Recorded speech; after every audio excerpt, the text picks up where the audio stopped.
Gracia y paz para todos. Venimos en esta oportunidad con la intención de tocar un tema que para nosotros es de sumo interés, pero que además es crucial y definitivo para la vida del creyente en los tiempos que han de venir. Vamos a tocar el punto y el tema del nombre del Señor.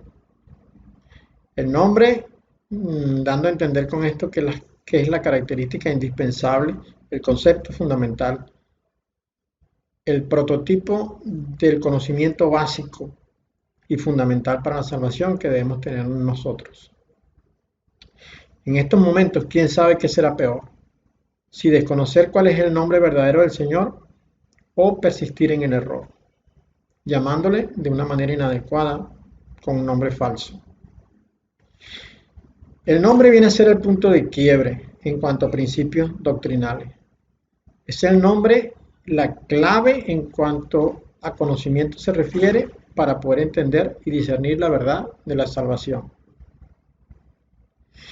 En tiempo de la gracia, que son los que estamos viviendo en este momento, la salvación sin duda es por la fe en el Hijo de Dios, por la fe en lo que su sacrificio hizo, por la fe en reconocer que Él murió y resucitó de los muertos, pero por sobre todas las cosas, por la fe en que por medio de su sangre nos ha limpiado y nos ha comprado para Dios nuevamente. Esto no tenemos ninguna duda. Y la fe requiere que creamos en algo que no hemos visto. En este caso, en alguien que no hemos visto y en una obra que se nos ha contado, pero que no estuvimos allí, pero que nosotros tenemos que aceptar como verdadera, creerla como verdadera y asumirla de esta manera. Sin embargo, vendrán tiempos cuando ya la fe no tendrá valor. La salvación no será por la fe o por medio de la gracia, sino que la salvación será por mencionar el nombre. Y esta es básicamente lo importante que tenemos que entender nosotros para poder tener acceso a la salvación en los tiempos que se vienen. Las Sagradas Escrituras anuncian un momento, como ya hemos dicho, cuando la salvación no será por fe, sino por decir el nombre. Por ejemplo, el profeta Joel nos dice lo siguiente: y vendrá a suceder que todos aquellos que clamen en el nombre de Yahweh serán salvos, porque en Sión y en Jerusalén habrá salvación para los que escaparon, como Yahweh ha prometido, y entre los redimidos del remanente a quienes Yahweh ha llamado. Entonces, acá vemos en este escrito de Joel, capítulo 2, versículo 32, que clamar al nombre será básico, será esencial en los tiempos que se vienen. Ahora, ¿cuándo es este momento? Cuando ya la gracia no funciona y a partir de ese momento comienza a ser necesario conocer el nombre. Este anuncio lo hizo Joel para los tiempos del fin. Y esto podemos intuirlo nosotros a través del contexto donde está ubicado el texto que acabamos de leer. Este anuncio de Joel está dado en Joel capítulo 2, versículo 28 al 32. Y dice: y después de esto derramaré mi espíritu sobre toda carne, y profetizarán vuestros hijos y vuestras hijas, vuestros ancianos soñarán sueños, y vuestros jóvenes verán visiones. Y también sobre los siervos y sobre las siervas derramaré mi espíritu en aquellos días, y daré prodigios en el cielo y en la tierra. Y daré prodigios en el cielo y en la tierra, sangre y fuego, y columnas de humo. El sol se convertirá en tinieblas y la luna en sangre, antes que venga el día grande y espantoso de Jehová. Y todo aquel que invocare el nombre de Jehová será salvo, porque en el monte de Sión y en Jerusalén habrá salvación, como ha dicho Jehová, y entre el remanente al cual él ha llamado. Este momento se encuentra en el libro profético de Joel, capítulo 2, versículos 28 al 32. Y dice, y después de esto derramaré mi espíritu sobre toda carne, y profetizarán vuestros hijos y vuestras hijas. Vuestros ancianos soñarán sueños, y vuestros jóvenes verán visiones. Y también sobre los siervos y sobre las siervas derramaré mi espíritu en aquellos días, y daré prodigios en el cielo y en la tierra, sangre y fuego, y columnas de humo. El sol se convertirá en tinieblas, y la luna en sangre, antes que venga el día grande y espantoso de Yahweh, y todo aquel que invocare el nombre de Yahweh será salvo, porque en el monte de Sión y en Jerusalén habrá salvación, como ha dicho Yahweh, y entre el remanente al cual él habrá llamado. Entonces, el contexto de lo que ha anunciado Joel está ubicado en este instante muy preciso, en el cual nos dice la palabra de Dios que el sol se convertirá en tinieblas o se oscurecerá y la luna en sangre. Esto lo hemos encontrado nosotros en textos del Nuevo Testamento, donde se hace un anuncio profético acerca de los días finales. Los días descritos por Joel se corresponden con el tiempo del inicio del día de la ira. Son acontecimientos anticipados antes del día de la ira. Sabemos que el día de la ira se corresponden con las 7 copas. Sin embargo, hay unos eventos que son venganza de parte de Dios, que son antes de las 7 copas, que podríamos incluirlos dentro del día de la ira. Y los eventos que marcan el inicio de la venganza de Dios son precisamente el momento cuando caen las piedras desde el cosmos y también cuando el sol se oscurece y la luna se pone roja. Por ejemplo, en Mateo 24, 29 leemos lo siguiente. E inmediatamente después de la tribulación de aquellos días, el sol se oscurecerá y la luna no dará su resplandor, y las estrellas caerán del cielo, y la potencia de los cielos serán conmovidas. Esto lo dijo el Señor y aparece recogido en Mateo 24, 29 y se corresponde exactamente con el día que está anunciando Joel en el capítulo 2, como ya leímos anteriormente. Quiere decir entonces que los eventos que anunció Joel en ese momento se refieren precisamente al instante cuando el Señor hace el anuncio de los momentos previos a su segunda venida. También en Apocalipsis 6:12 leemos lo siguiente. Miré cuando abrió el 6º sello, y aquí hubo un gran terremoto, y el sol se puso negro como tela de silicio, y la luna se volvió toda como sangre. Lo primero que ocurre al iniciarse la ira de Dios es un terremoto. Inmediatamente después el sol se oscurece, la luna no da, la luna se pone roja y es cuando también caen las piedras sobre la tierra.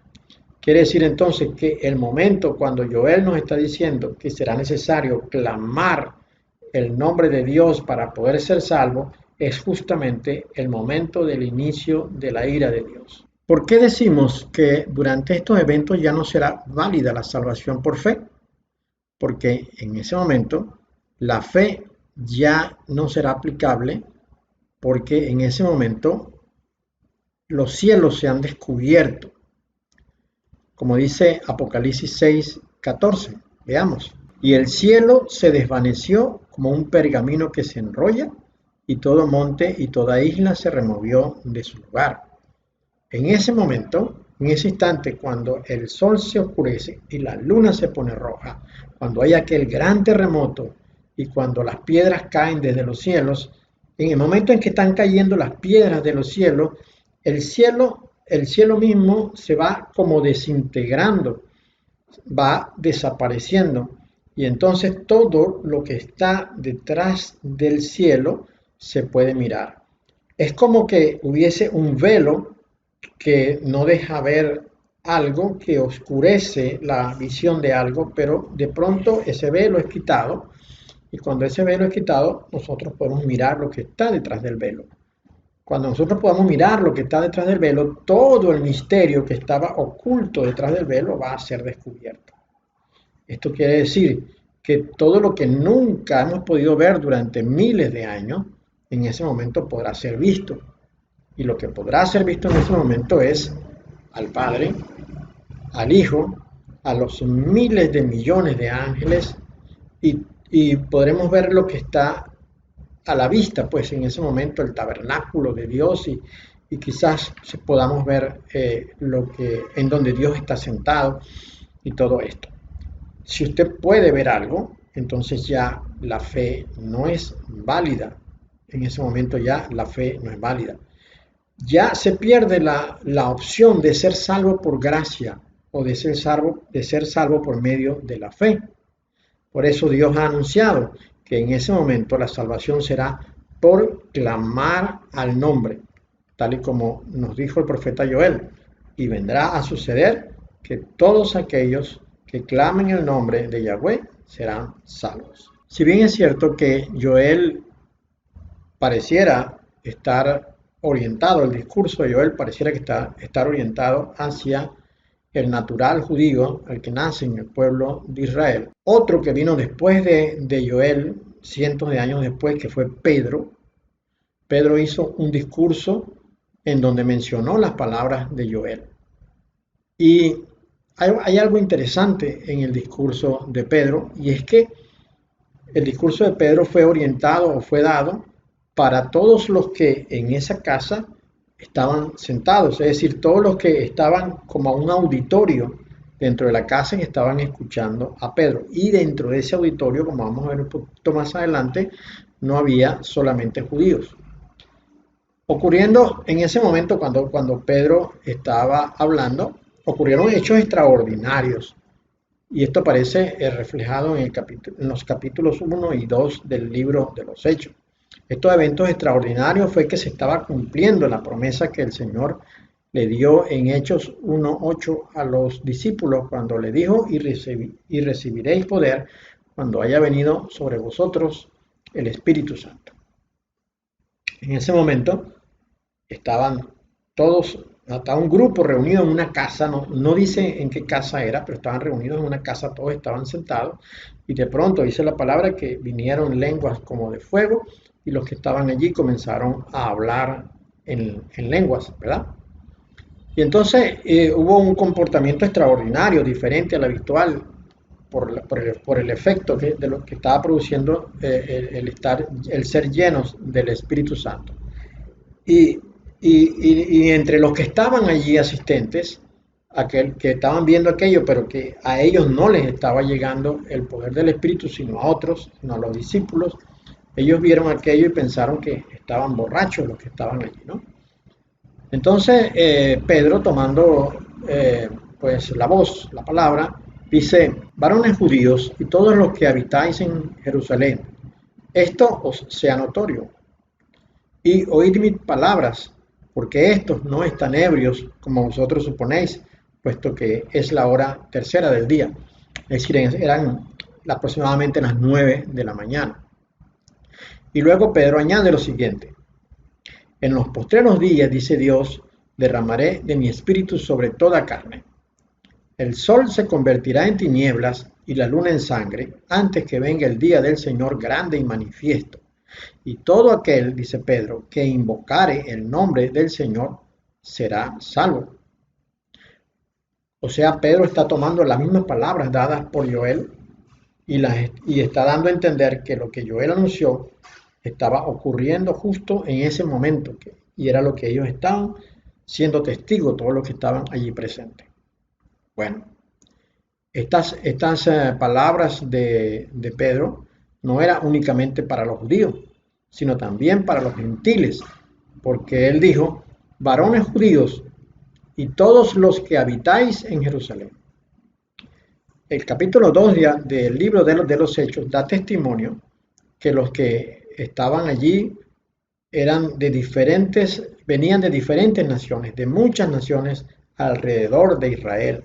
Habían ido en ese momento, estaban en ese momento en Jerusalén, porque estaba la celebración especial a la cual todos habían sido invitados y que estaban presentes allí, ¿no? Y estando presentes allí, pues vieron esta manifestación gloriosa de Dios a través de su Santo Espíritu que estaba descendiendo para llenar a los discípulos, algo que el Señor les había prometido. Joel dijo que todo aquel que clame el nombre del Señor será salvo. Pedro dijo que el que invocare el nombre del Señor. Esto, si es clamar o si es invocar, no es realmente lo importante. Lo interesante es que toda persona debe conocer el nombre de Dios para que en ese momento pueda decirlo, pueda mencionarlo, confiando en su corazón de que Dios le va a responder para salvarle. Ahora, Joel usa el término Yahweh escrito en palabras hebreas que se conoce como el tetragramatón. Pedro dice que es invocar el nombre del Señor. Lo que debemos entender es que es necesario usar el nombre de Dios, conocerlo para poder decirlo durante estos días terribles que han de venir sobre la tierra. Estos días terribles de los cuales estamos hablando, que es el momento cuando el sol se oscurece, la luna se pone roja, hay un gran terremoto sobre la tierra que parte la tierra en pedazos, y además de eso es la lluvia de meteoros sobre la tierra, de los cuales Lucas nos habló diciendo que había gran angustia sobre la gente por las olas que se estaban formando en el mar, y todo esto van a ser días muy, muy angustiosos. Pero además de eso es que previamente ha ocurrido la última semana, la semana 70, ha sido desatada toda la maldad sobre la tierra de los Illuminatis, de los hijos de Caín, que han causado alrededor de 5.100, 5.200 millones de muertes en el mundo, como consecuencia de las plagas, como consecuencia de los terremotos, del hambre y de las fieras de la tierra que salen a matar gentes.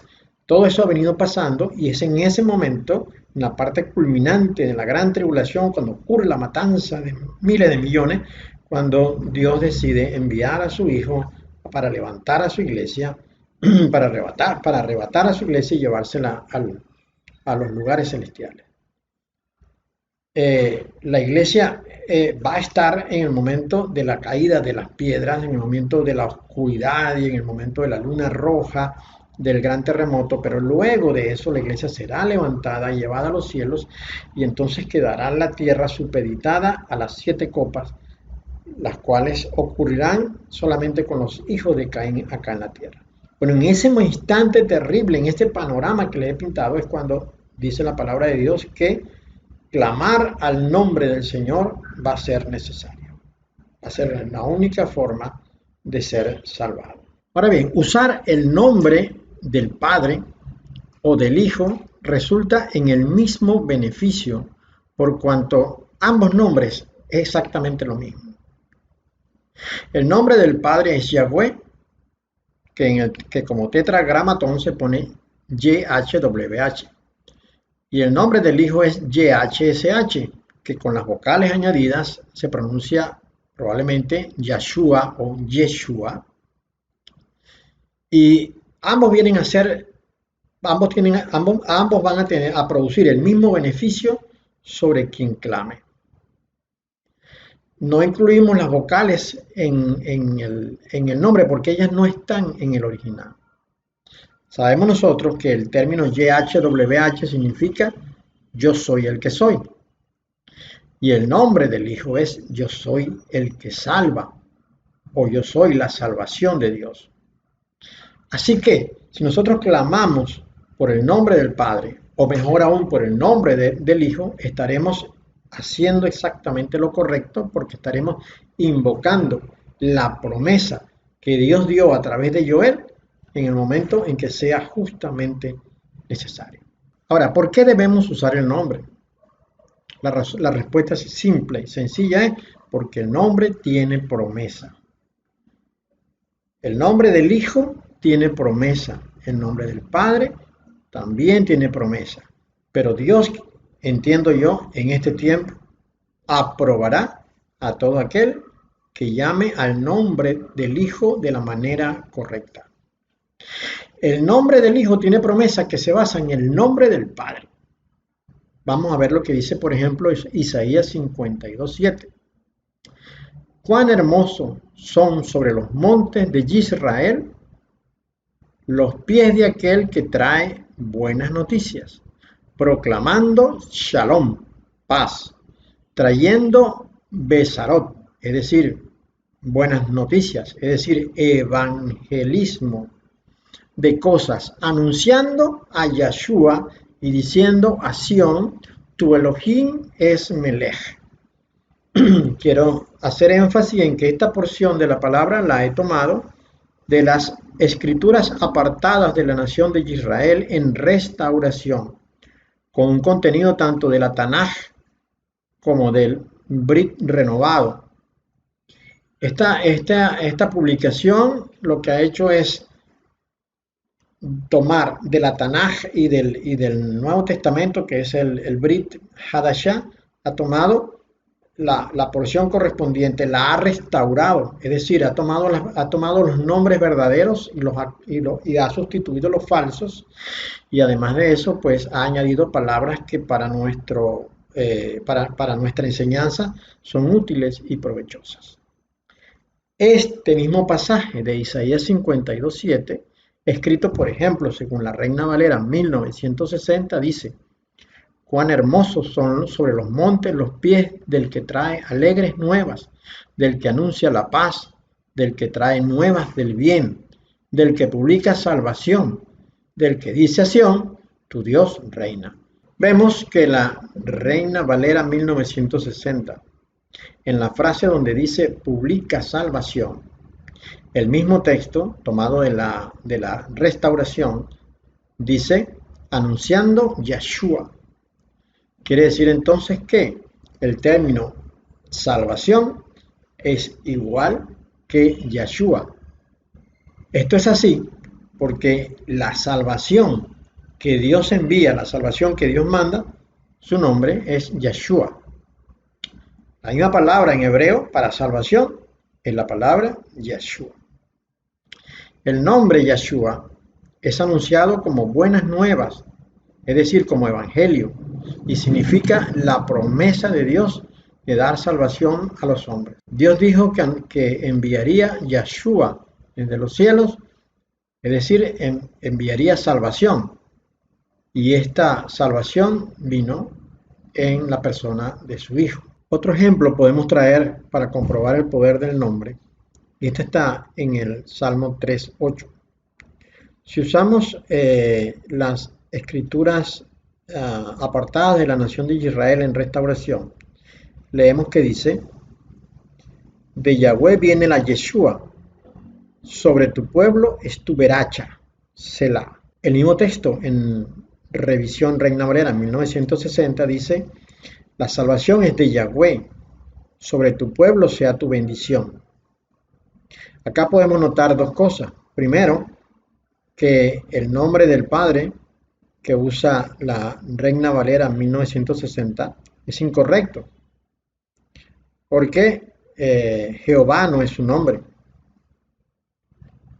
Lo segundo es que en donde la Reina Valera dice salvación, la Biblia restaurada o reformada dice Yeshua.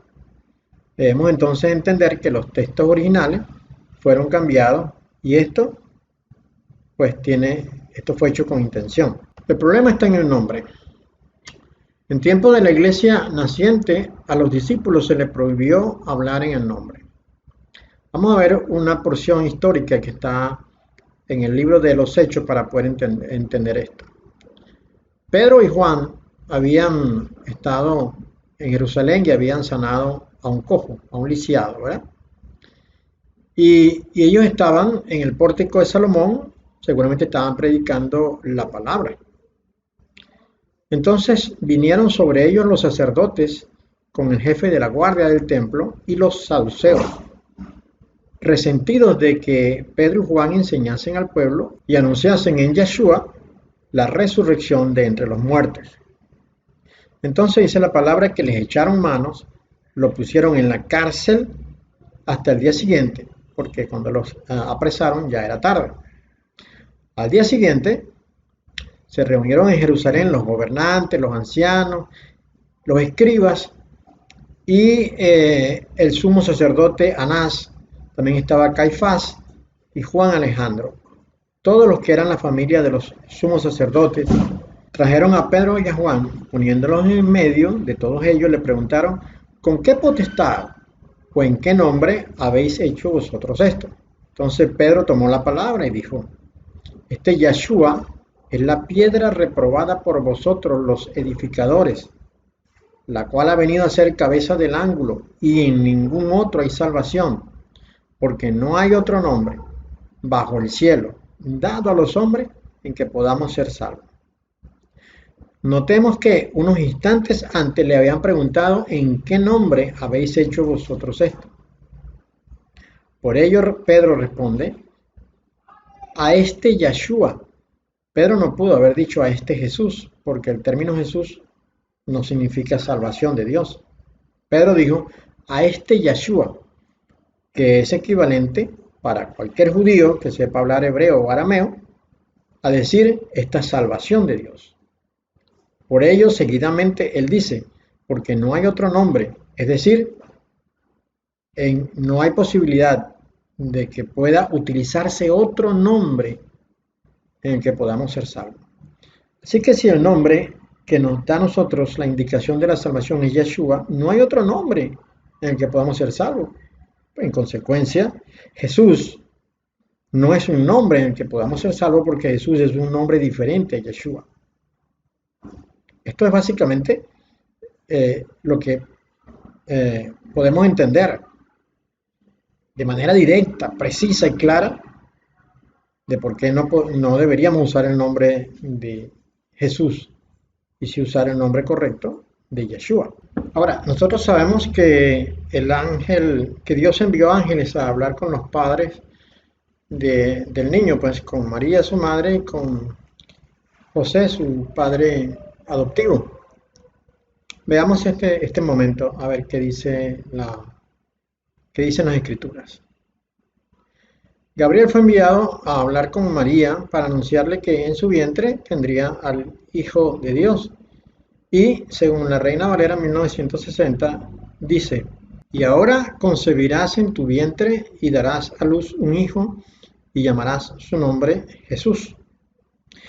Este mismo texto en la Biblia, en la Sagrada Escritura reformada o restaurada, dice: concebirás en tu vientre y darás a luz un hijo y llamarás su nombre Yeshua. Hay una diferencia entre nuestras Biblias que están a la mano y lo que la Sagrada Escritura realmente dice. Luego, con José, marido de María, que quería dejarla en secreto porque pensaba que ella había cometido adulterio, pasa lo siguiente. Veamos lo que dice en la Sagrada Escritura. José, su marido, como era justo y no quería infamarla, quiso dejarla secretamente, y pensando él en esto, he aquí un ángel del Señor le apareció en sueños y le dijo: José, hijo de David, no temas recibir a María tu mujer, porque lo que en ella has engendrado del Espíritu Santo es, y dará a luz un hijo, y llamarás su nombre Jesús, porque él salvará a su pueblo de sus pecados. Pensemos si tiene lógica que le llame Jesús y que después diga: porque él salvará a su pueblo de sus pecados, dado que el nombre de Jesús en español o en cualquier otro idioma como en inglés, que es Jesus, no significa salvación de Dios. Sin embargo, veamos lo que sí dice el texto recuperado, reformado y restaurado. Yosef, su Balá, marido, siendo un hombre zadik, es decir, un hombre justo y no dispuesto a repudiarla en público, quiso entregarle un het, que es una carta de divorcio, para encubrirla secretamente. Pero mientras él pensaba sobre estos tachlis, es decir, propósitos, Inei, he aquí, un malach, un ángel de Yahweh, se le apareció en Shalom, en sueño, diciendo: Yosef ben David, no temas en hacer Nesuim, y concertar Calá, bodas con Miriam como tu Isha, mujer, porque lo que es concebido en ella de la Ruach HaKodesh es. Y ella concebirá un hijo y le llamarás su Shem, es decir, su nombre, y ahí está la descripción en texto arameo de cómo llamaría el nombre, pero al lado dice que quiere decir Yahweh salva, porque él salvará a su pueblo de sus Peishaim, es decir, rebeliones, transgresiones. Como podemos ver, este texto es mucho más claro que cuando el ángel habla con María, porque acá sin ninguna duda es evidente que se deja de manera muy enfática, claro, que el nombre dado al Hijo es el que aparece en este texto en arameo, que se traduce como Yahshua y significa Yahweh salva. En el texto de la conversación del ángel o del anuncio del ángel que le da en sueños a José, se le dice muy claramente que el nombre que se le está dando es un nombre que significa Yahweh salva. De manera entonces que en el único idioma donde las palabras significan algo, o donde las letras significan algo, y donde el nombre se compone porque se quiere dar un significado, es en el idioma hebreo. E indudablemente que el texto en hebreo dado para el nombre del Hijo, el cual hemos mostrado, significa Yeshua. Ahora, en este punto convendría preguntarse, ¿ciertamente el ángel habló con María y con José? ¿Habló en arameo? ¿En qué idioma habló el ángel? Tendríamos entonces que analizar si sería posible que el ángel hubiese hablado con José en griego, o si el ángel habló con José en inglés, o lo hizo en ruso, o quizás en alemán, o en español. Tal parece pues que el ángel tiene que haber hablado con José en el idioma en que solían hablar el pueblo de Dios. El pueblo de Dios tiene un idioma que fue aprobado en la llanura de Sinar, en Babel, y este idioma es el que hablaba Eber, de donde se origina la palabra hebreo, y es el idioma hebreo. Ahora, vamos a ver un testimonio que certifica que, por ejemplo, el Evangelio según Mateo fue escrito en hebreo. Veamos. Se presume que el Evangelio de Mateo se redactó en hebreo entre los años 40 y 50 de la era cristiana, aunque según otras investigaciones fue posterior. Testimonios de que el Evangelio de Mateo fue escrito en hebreo hay muchos, hay varios. Por ejemplo, encontramos por acá que Eusebio habló sobre esto en la Historia Eclesiástica de Cambridge University Press en 1898. Dice, de manera que Mateo escribió las palabras en el idioma hebreo y cada uno las interpretó como pudo. Más adelante encontramos que el mismo Eusebio dice, como también debía ir a los otros, confió a la escritura en su lengua materna, su evangelio, supliendo así para aquellos de los que se alejaba, a falta de su presencia, por medio de la escritura. Del mismo Eusebio, más adelante encontramos, así pues Mateo publicó entre los hebreos en su propia lengua una forma escrita de evangelio, en la época en que Pedro y Pablo evangelizaban Roma y fundaban allí la iglesia. Hay otros testimonios, por ejemplo, Epifanio, después del concilio de Nicea. Unos pocos de los padres de la iglesia posteriores a Nicea conservaron para nosotros la integridad del nuevo pacto hebraico. Epifanio, alrededor del 390, afirmó: los judíos tienen todo el Evangelio de Mateo en hebreo. Mateo, que predicó a los hebreos en su propia lengua, también puso por escrito el Evangelio cuando Pedro y Pablo predicaban y fundaban la iglesia. Jerónimo de Estridón, hacia finales del siglo IV o inicio del siglo V, escribió lo siguiente: Mateo, también llamado Leví, que de ser un cobrador de impuestos vino a ser un apóstol y el primero de los evangelistas, compuso un evangelio del Mesías en Judea en lengua y letras hebreas, para beneficio de aquellos de la circuncisión que habían creído. ¿Quién lo tradujo al griego? No está suficientemente claro. Dice Jerónimo: yo fui autorizado por los nazarenos que utilizan este volumen en la ciudad de Berea para copiarlo. Así que entonces las palabras que le dijo el ángel a José fueron escritas en hebreo. De esta manera, difícilmente, pues si fue escrito en hebreo, pudo haber sido copiado el nombre como Jesús. En hebreo el nombre tiene que haber sido escrito como Yeshua. Otro testimonio interesante es que los judíos no hablaban el griego. Los judíos desechaban hablar el griego por representar un idioma extranjero y mantenían el uso del hebreo arameo. El mismo Josefo señala que los judíos de aquellos tiempos les estaba prohibido aprender griego, excepto a unos pocos eruditos como Josefo mismo. El hecho de que el griego fuera el idioma del imperio no implica que el pueblo judío lo aceptaba. Precisamente por el odio que le tenían los judíos al imperio romano era que les estaba prohibido aprender griego. El idioma oficial de Palestina en aquel tiempo era el arameo, no el griego. El griego se utilizaba solamente para asuntos oficiales entre los principales del país en su relación con los romanos. Así que difícilmente, pues entonces el ángel hubiera hablado con José o le hubiese revelado a José en su sueño el nombre en griego, dado que no era el idioma que hablaban los ángeles, pues los ángeles tienen que haber hablado un idioma no de esta tierra.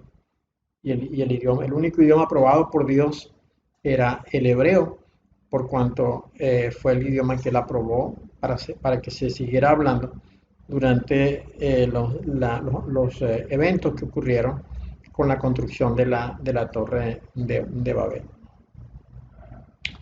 Entonces, en cuanto al tema de lo que el ángel le pudo haber dicho a José, la Brit Hadashah, que es también digamos una versión de la Sagrada Escritura, en donde se recupera el nombre original, dice lo siguiente: esta es la forma que el nacimiento de Yeshua se llevó a cabo cuando su madre Miriam estaba comprometida con Yosef antes que ellos se casaran. Se halló que estaba embarazada por obra del Ruach HaKodesh. Su futuro esposo, Yosef, era un hombre justo, así que hizo planes para romper el compromiso secretamente, antes de ponerlo en deshonra pública. Pero mientras él pensaba esto, un malaj, es decir, un ángel de Yahweh, se le apareció en un sueño y le dijo: Yosef, hijo de David, no tengas temor de llevarte a Miriam a tu casa como tu esposa, porque lo que ha sido concebido en ella del Ruach HaKodesh es, o sea, el Espíritu Santo. Ella dará a luz un hijo y tú le llamarás Yeshua, que quiere decir Yahweh salva, porque él salvará a su pueblo de sus pecados. Todo esto aconteció para que se cumpliera lo que Yahweh había dicho por medio del profeta. Bueno, esta escritura deja muy claro que el ángel le habló a José en hebreo. En consecuencia, el nombre que le dio el ángel a José era Yeshua y no otro. No es prudente ni sabio usar transliteraciones para referirse al nombre. Las editoriales han transliterado el nombre pasando del hebreo original al griego, luego al latín y por último al idioma nativo de quien está leyendo, inglés o español, por ejemplo. Ellos, como hemos escuchado decir, alegan que da lo mismo decir Jesús que decir Yeshua, porque, según ellos, la promesa dada al nombre original va también con la transliteración. Esto no es cierto. De todas maneras, veamos si esto es posible. Cuando Moisés le preguntó a Dios cuál era su nombre, dice la Reina Valera 1960, Respondió Dios a Moisés: yo soy el que soy. Y dijo: así dirás a los hijos de Israel: yo soy, me envió a vosotros.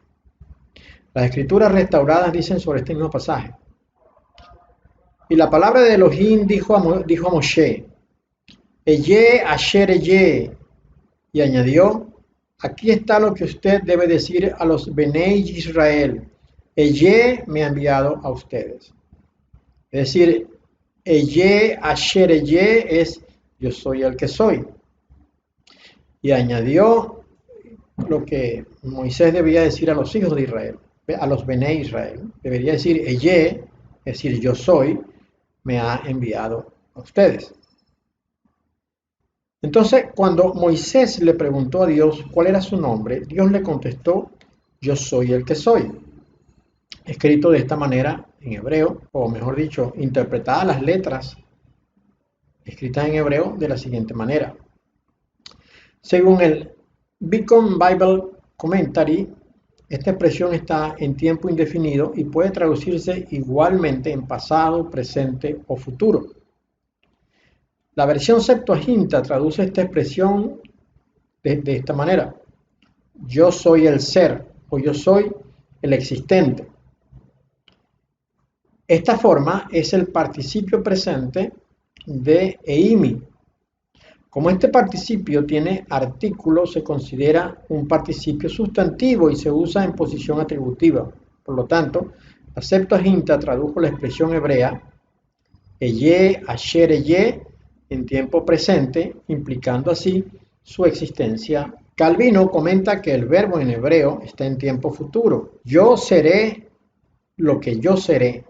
Y comenta además que es de la misma fuerza que el presente, excepto que designa perpetua duración de tiempo.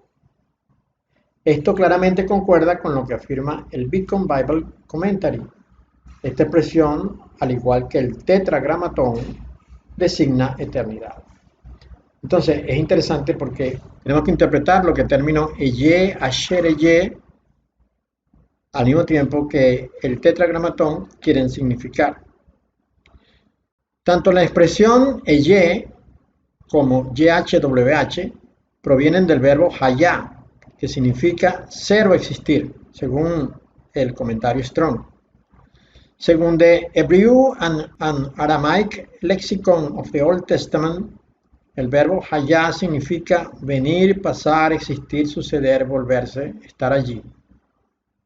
Por lo tanto, ambas expresiones señalan eternidad en el pasado, presente y futuro.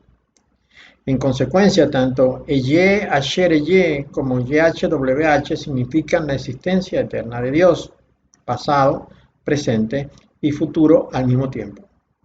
Así pues, el valor de lo dicho en hebreo no puede ser transferido a la transliteración porque no le contiene.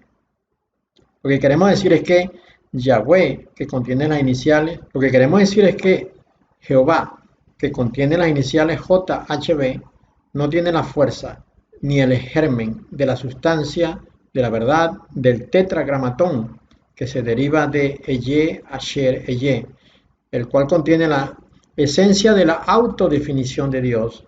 Eye, asher, eye no deriva en JHB, sino en YHWH, por lo cual el nombre del Padre debe ser pronunciado en el original, Yahweh, para que tenga el valor apropiado que Dios le asignó en el comienzo. Igualmente pasa con el nombre del Hijo. Su nombre es como aparece acá en hebreo, que traduce Yeshua. El tetragramatón para el nombre del Hijo sería YHSH. Como podemos ver, el nombre del Hijo contiene 2 de las 4 letras del nombre del Padre y están en la primera posición al igual que en el nombre del Padre. De acá podemos deducir que si YHWH significa yo soy el que soy, entonces el nombre del Hijo debe contener el mismo yo soy en las 2 primeras letras. De esta forma, las 2 últimas deben entonces mantener el mismo patrón que en el nombre del Padre, significando algo así como el que salva soy.